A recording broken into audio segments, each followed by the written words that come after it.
looks like a lot of things which I was supposed to go do, AI is doing.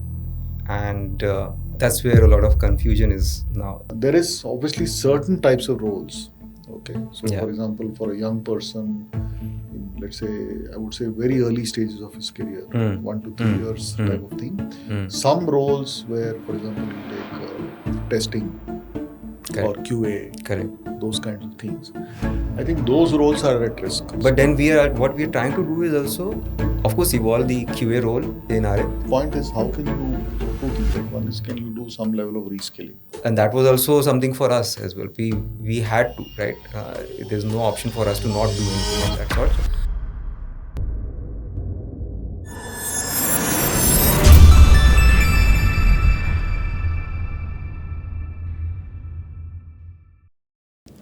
Hello everyone, I am Vinay. I am the CTO of Ariqt and welcome to Ariqt Unplugged. So we have a very special guest with us today. He's an extraordinary personality.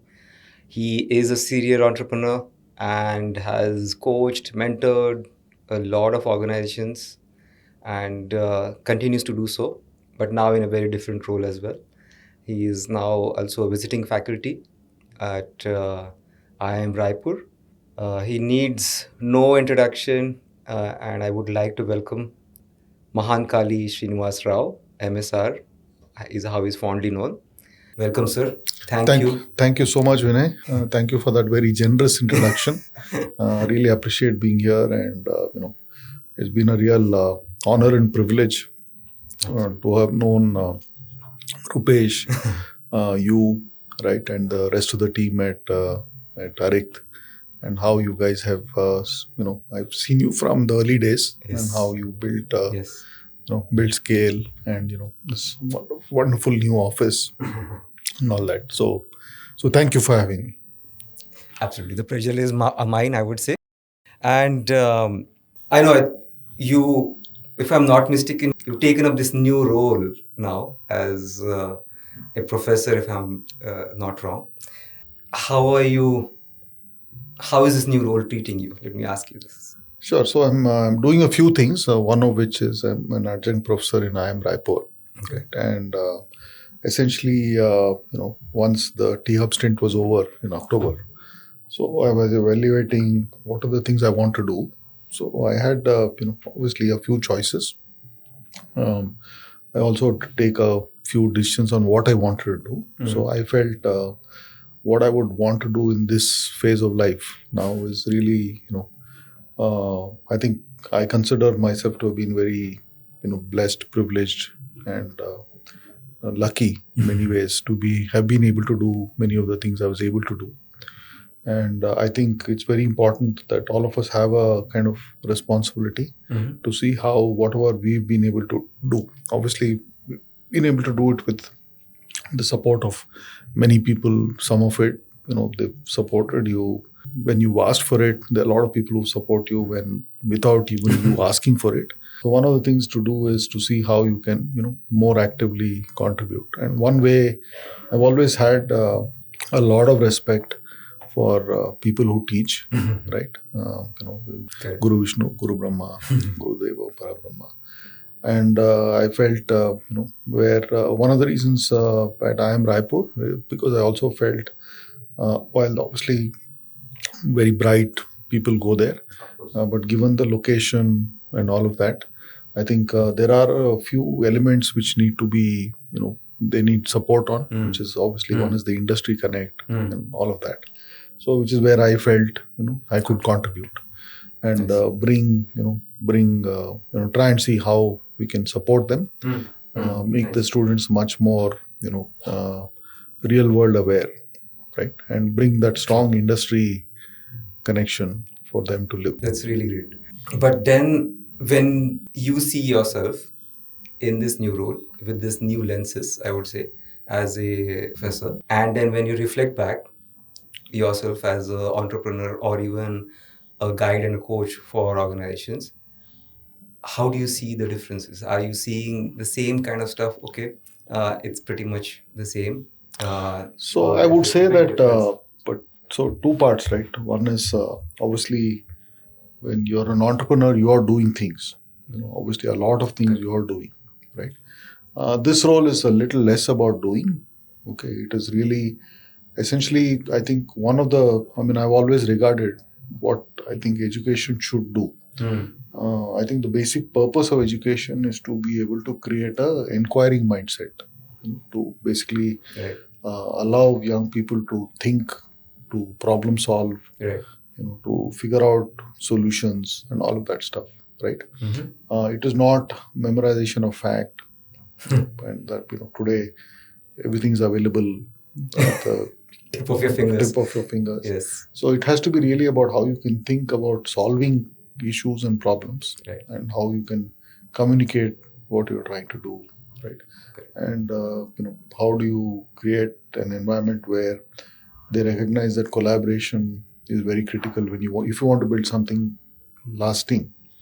It's very hard for you to try and do it yourself. You have to figure out how to energize people around you with what you're trying to do, get them to buy into what you're trying to do, and then figure out how collectively you can build, right? Makes sense. So I think this is less about doing, but more about creating that whole spirit of problem solving, because when you think about it, anything to do with innovation or entrepreneurship is fundamentally about problem solving, right? Absolutely. Because if you can solve a problem and you can solve it well and you can solve it at scale, you can build a good business. Correct. Absolutely. So and then whatever are the economic rewards and all of that are like they'll automatically follow. Consequence of that. Correct. Exactly. So that's what I am trying to do. Just see how we can give them an exposure, broaden their perspective, worldview, and things like that on what's happening around them, and hopefully, they will become, they'll be much more aware, right? And also then, I think about, they'll come up with ideas, okay? And then once they have ideas, they can start digging deep, evaluating them, right? And then hopefully converting something into action, and outcomes down the road. Correct. Nice. And these are the business grads, or let's say the entrepreneurs, the future. But now in this whole evolving tech landscape around AI and security and sustainability, etc., there's also a lot of ambiguity around, especially for the tech grads, right? Like the engineering grads. What am I supposed to go do? Looks like a lot of things which I was supposed to go do, AI is doing. And that's where a lot of confusion is now. Is there anything that you have seen where things can help, or how they should think? So I'll put it this way, right? Whenever there's a new technology which comes in, not just AI, but anything else even which has come in the past, there's always some, let's say, some turbulence, some perception that what held us in good stead for a long time will not necessarily hold us in stead. So that's the first part. So let's take an example, right? Let's say if you go back maybe 120, 125 years when the automobiles first came, right? Before that, it was all horse-driven carriages. So obviously for some period of time, the people who used to drive those vehicles, the horse-driven carriages, were put out of work. But then they had to learn. You had to adapt, right? And it's almost, it's almost in some ways, this thing is almost like going back to, if you go back to biology, right? And you talk about Darwin, right? It is about you are adapting to change, right? So AI has come. Again, when you talk about AI, right? Obviously, I think AI became mainstream public consciousness in the last, say, 2.5, 3 years. ChatGPT, somewhere in the middle of 22 type of thing. But AI has been something which people have talked about for more than 50, 60 years. Absolutely. Right? Absolutely. It's not, to that extent, it's not like really new. Of course, at least in the last, say, 3-4 years, the pace of change has been rapid. Right? And it's become much more, I think, obviously, to some extent, media, hype, and all that. I think it's created a lot of, this thing. There is obviously certain types of roles. Okay. So, for example, for a young person, in, let's say, I would say very early stages of his career, 1 to 3 years type of thing. Some roles where, for example, you take testing or QA, those kinds of things. I think those roles are at risk, right? And but again, you will have different. So, for example, did we have something like prompt engineering 3 years ago? We didn't. Okay, now you have it. Correct. So I think like with every time there's a change, there will be challenges which will disturb the existing order of things, but there'll also be opportunities, right? And I think the only constant I keep telling, and I keep giving people this example, right? When I was growing up, so we learned, for example, let's say from a programming language sense, so we learned BASIC to start with. Then we learned Fortran 77. We learned COBOL. Some of us learned Pascal. And some of us learned C. Right? Now, of these, BASIC, Fortran, Pascal, COBOL, and C, pretty much today, everyone will probably know only C. Exactly. Right? Now they will know Java, Python, whatever. So, the point I'm trying to say, the reason I'm trying to give that example is to basically say that technology will change and the cycles of adoption and change will be faster than it was before. What used to take maybe 10 years now will probably get compressed to 2, 3, maybe type of thing. So I think the most important thing for a young person at this point is you have to have a, what I would call an attitude of lifelong learning. Absolutely.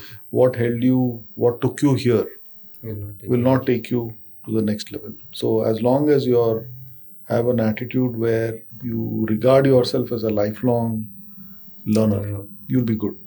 Okay. Very well said. That's fundamentally, my premise. If you keep yourself updated, you keep yourself current. Yes. Obviously there are so many other diversions which are available today, right? But if you want to do well, either as a professional or as an entrepreneur, and it's not so hard, right? You just have to figure out, what you need to do to, as times evolve, you evolve. Absolutely. On the same lines, though, you did mention something about media hype, etc. Now, you do travel a lot. Are you seeing the AI hype restricted to urban tech population, or is it actually hitting the masses? See, I'll put it this way. I think, keep aside all that, I think fundamentally there are many areas where AI can make a significant difference. Right? While, as I said, it may sound a little contradictory saying it has been around for a while, but even today, I think we're still trying to figure out the business cases, the use cases, etc. Also, most importantly, how will you monetize? Right. Exactly. Then obviously there are other concerns which have to be addressed: privacy, cybersecurity, ethical use of AI, regulation. So many open issues. But having said that, I think there will be, today, for example, you have AI on your phone. Correct. Right. I mean, today on my phone I have ChatGPT, I have WhatsApp has I have OpenAI, I have Meta. I don't have DeepSeek. I have Grok. I have a bunch of things, right? So it's there, and this is, it's a regular phone, not a high-end phone or anything. So it's there. So I don't think that divide thing. See, I think where the thing will start to become useful is when you start using use cases. So, for example, what can it solve for in agri? Right. What can it solve for in healthcare? Right. What can it solve for in education? Correct. Okay. What can it solve for in supply chain? Absolutely. Right. What can it solve for example, in, let's say, in analytics, right, and so on. Right. Absolutely. So I think more than so one level, of course, is this whole thing about foundational models and all of that. There is a play for that, and it's obviously for the very big deep pocket entities. But I think this thing would be around applications and applicability in real life to solve real life problems. So as an example, let's say, for example, if you're looking at areas like, let's say, healthcare. So drug discovery is a long, complex Correct. process, Correct. right? And it takes years and lots of money to do it. Absolutely. But with AI, the ability to look at large data sets to detect underlying patterns, Correct. build correlations, all of that, right? I think will help accelerate that in a huge amount, Correct. hugely, right? So I think those you will start to see. And it will impact the masses, of course. It will impact everybody. So, for example, let's say, as an example, right? We've been trying to find, let's say, a cure for cancer, for example. And AI has the promise that it will possibly help us get closer for certain types of cancer to be able to solve. Absolutely. Right. So that's the way I see it. Absolutely. In fact, here at Ariqt, we are actually trying to solve case for Indian agriculture, like the farmers.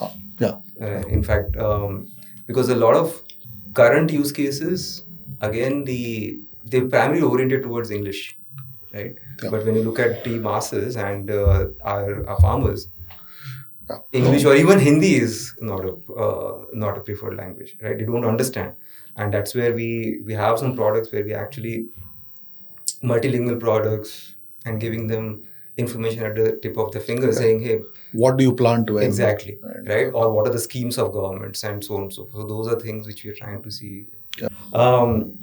Another thing that keeps on also hitting us, because again we are helping quite a bit of our customers implement AI in their businesses and their own products. But there's also like a gold rush happening right now. Everybody wants to be at the forefront. Everybody wants to be in that race and leading the race. And generally what happens is that people ignore the responsible part of it, the ethical part of it, and so on and so forth. I know it is a controversial topic because it's always about agility versus the right thing, right? Is there any sort of mantra or something that you have that people can use to balance it? You see, at some point, right, at a very, very macro level, we have certain regulatory bodies or organizations. So, for example, let's say something like crime, Interpol for crime, or let's say in a different area, atomic energy. Correct. You have the International Atomic Energy Agency, type of thing, right? Yes. So I think that will happen. So I mean, like even recently there was this event in Paris with France, India, and then all the leaders of the world, and everybody talked about some of these things. I think it's a question of sooner or later that some kinds of guiding principles. So the challenge with this is you can do India specific things for sure, but you are now working in a very connected world, right? And all of this is kind of borders don't exist especially in things like this, yes. Right?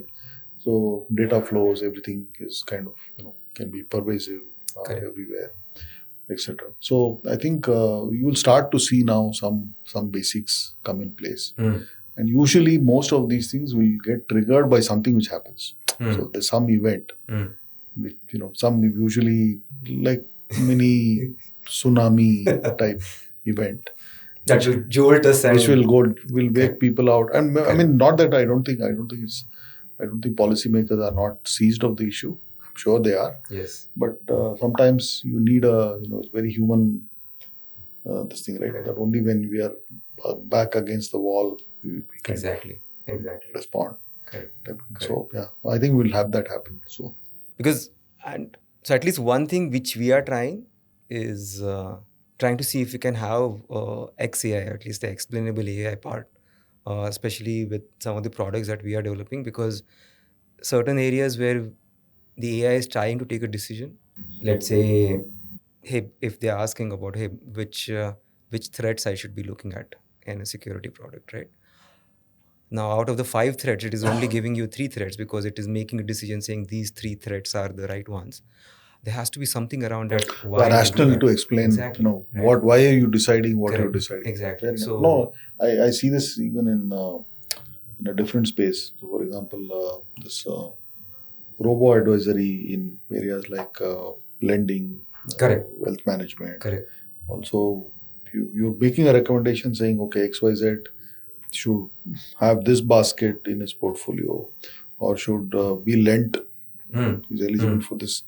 And obviously, it's important to be able to justify how you arrived at that decision. Exactly. Right? Obviously, the one advantage, one thing, of course, is because you have, you can apply compute power, look at large data sets and do all of those things. Correct. But ultimately, you have to be able to defensibility of why you're coming up with what you're coming up. Correct. I hope, seriously hope that we have some regulations in place, because otherwise it's always going to be a big fight in terms of within organizations as well, right? Is what I'm sensing, because there's always a constant pressure from our customers as well saying, we need this fast. There are other competitors who are catching up. And we keep on telling them where certain things will take time, because if we have to do this right in the right way. And that tussle was already there even before AI, and now it is getting more and more accentuated. Yeah. Exactly, right? So yeah, I think, but very interestingly, sir, what I've also noticed that a large part of our customers are in Netherlands and Europe. So certain European regulations are already in place, actually, on all these things. And so we are, of course, taking care of it, but then the development is also slow. But the companies itself in the Europe are also sensing I would say they also anxious, because their competitors across the world are progressing Faster. Right? So they are now like, okay, we are doing the right thing, but we are also suffering, right, in a way. So I hope the other ones, at least the regulations come in quickly, so that this is like, when you think about this, right? When you take technology adoption, there's so much been written on the subject. You have this kind of bell curve, right? So where you have people who are early adopters, correct, who want to get in at depending on how you see it, at either the leading edge or bleeding edge of tech, right? And then there is a kind of mainstream crossing that chasm type of thing, and then there is a sort of like that. So I think you'll see that, so let's say, in a population of 100, 10, 20 people say, okay, let's do it. Others will say, wait and watch, let's see how this plays out. Same cycle, Exactly. In some ways, many of these things, you can say that history kind of it repeats in a different sort of way. Exactly. But yeah. As I said, I think, but in fact, something that struck me, right, also, is that you did mention that roles like QA could be in... so for example, I think things like manual testing, exactly, and all of that, I think that will be at huge risk. But then what we are trying to do is also, of course, evolve the QA role in Ariqt and adopt these new things. Point is, how can you, so two things, right? One is, can you do some level of reskilling, right? How can you use those? Ultimately, one part of all of this, right? All of whatever is being done, ultimately, there are questions related to productivity, to efficiency, doing more with less, either increasing revenue, reducing cost, or ultimately, anything which you do will never be tech for tech's sake. It's always going to be around these four things. Correct. Can I do more with less? Can I do, obviously, faster, more efficiently? Then can I bring down cost? Can I increase revenue broadly, right? Exactly. So as long as any of these things, right? And that's where I was saying, this whole thing about trying to see how it can be used to little reskilling, and then identifying what are the areas where there'll be new opportunities for people to get new skills. Correct. So one thing we've seen, of course, we have the ChatGPTs, the Meta, Llama, all these engines coming in. US generally is always at the forefront of a lot of technological advancements, and China always tries to. India seems to be always, okay, I don't know if it is about, if it is the right statement to make, but we don't tend to invest a lot on research, deep research. Yeah. Right? We always like, okay, we'll adopt whatever other guys do and we'll try to build on that. Do you see a is it a disadvantage or an advantage? Should we do anything about it differently? No, so especially in AI. two parts, right? I think whatever area, I think clearly, the whatever geopolitical events, the neighborhood we live in, blah blah, and whatever has happened, pandemic, war, I think the need to have some level of strategic autonomy is a given. You cannot be entirely dependent and be hostage to somebody, right? Correct. So let's say now this thing about tariffs, all of that, right? So to some extent, you have to recognize that a certain level of capability you have to build, right? Now, if you had asked me this question about a few weeks ago, I would have said, given the sizes of the investments which some of these big companies, let's say the Googles, the Amazons, the Microsofts, and all of them are making. Exactly. But I think when you see something like DeepSeek coming out, right? I mean, if the numbers they're saying, whatever little money they've talked about, 40, 50 crores, 6 million, they've been able to do what? That I think is cause for hope. That's one. The second thing is, I think if you look at many of our large service companies, right? I think so many people have predicted for a very, very long time that many of these companies which have built businesses, let's say around labor and arbitrage, will all. But I think they're resilient. They've figured out a way to work around it and to get in line. And see, also one more thing, right? Again, if you see, even across industries, in certain industries, tech adoption is quick. Certain industries, tech adoption is slow, right? Traditional, type of thing. They, construction, mining, as an example, right? Healthcare, and so on, right? Again, there'll be varying levels of this thing, but you will still need some level of capability, which either you have within your entity or you need a partner. Because let's take, for example, many of the, let's say, mid-market customers you work with, they may have small IT teams, right? But for them to suddenly now evolve and build a capability is not going to be easy, right? Exactly. So I don't think service providers will become completely redundant or all of that, right? And the advantage someone like Ariqt can bring is because you are relatively small. You can be very nimble. Correct. And you can quickly adopt, right? And then once you start getting a few engagements with a few select clients in a few select industries, you can quickly replicate that across. So having said that, the old labor only model is gone. Okay, so that's a given, right? So you have to adapt or you'll perish, right? Very. And so people, for example, earlier, let's say there was a project which you were doing, which was, let's say, $1 or $2 million, which would be getting done over a certain period of time, whatever. Now, customers are also smart. So they will ask you saying, okay, now with whatever is available, for example, from an AI standpoint, can you do more with less? Can you, for the same money or for half the money? Tell me, how are you bringing in efficiency? And, how are you able to now do this at, let's say, instead of 2 million, can I do it at 1 million? And can I, instead of taking 12 months to do it, can you do it in 8 months? Absolutely. Right? So that pressure will be there. Absolutely. And in fact, it's already happening, right? Because the clients who are looking for this are already being approached by innovative smart companies saying that we can do this because they are already starting to adopt a lot of AI stuff, etc., in their general development process. And that is accelerating their development, and that was also something for us as well. We had to, right? There's no option for us to not do anything of that sort.